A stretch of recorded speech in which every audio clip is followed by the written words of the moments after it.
કોઈ પણ વસ્તુ સાથે આ ચટણી ખાશો ને તો મજા જ પડી જશે.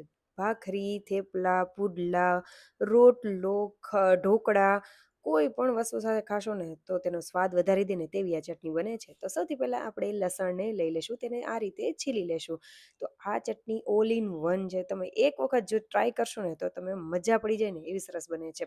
તો લસણ મેં ફોલી લીધેલું છે, તમારે જેટલી બનાવી હોય તેટલી બનાવી શકો છો. હવે આપણે એક ખાંડણી લઈ લેશું. તો મેં ખરડ લીધેલું છે, તેમાં લસણને ખાંડી લેશું અને લાલ મરચું પાવડર એડ કરીશું અને આ રીતે ખાંડીને તૈયાર કરી લેશું. તમે જોઈ શકો છો સરસ એવું થઈ ગયું છે. તો હવે એક આપણે કઢાઈને લઈ લેશું અને તેને ગેસ ઉપર ચડાવીને તેમાં તેલ એડ કરીશું. તો તેલ આમાં થોડુંક વધારે એડ કરવાનું છે. થોડુંક આપણે જીરું એડ કરીશું, હિંગ પાવડર અને લસણવાળી જે ચટણી બનાવેલી છે તે એડ કરીશું. બળી ન જાય એટલે થોડું એવું જ પાણી એડ કરીશું.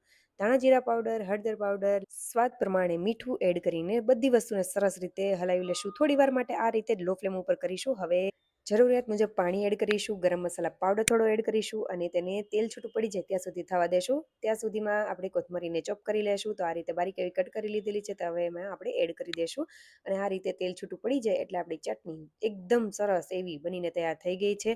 તમે જ્યારે લીંબુ કે ખાંડ કે કંઈ પણ એડ કરવું હોય તો તમે પાછળથી એડ કરી શકો છો. તો ચટાકેદાર ઓલ ઇન વન એવી આ ચટણી બનીને તૈયાર થઈ ગઈ છે. એક વખત જરૂરથી ટ્રાય કરજો અને જો રેસીપી સારી લાગે તો લાઈક, શેર અને સબસ્ક્રાઈબ કરજો. ફોલો જરૂરથી કરી દેજો. Thank you for watching.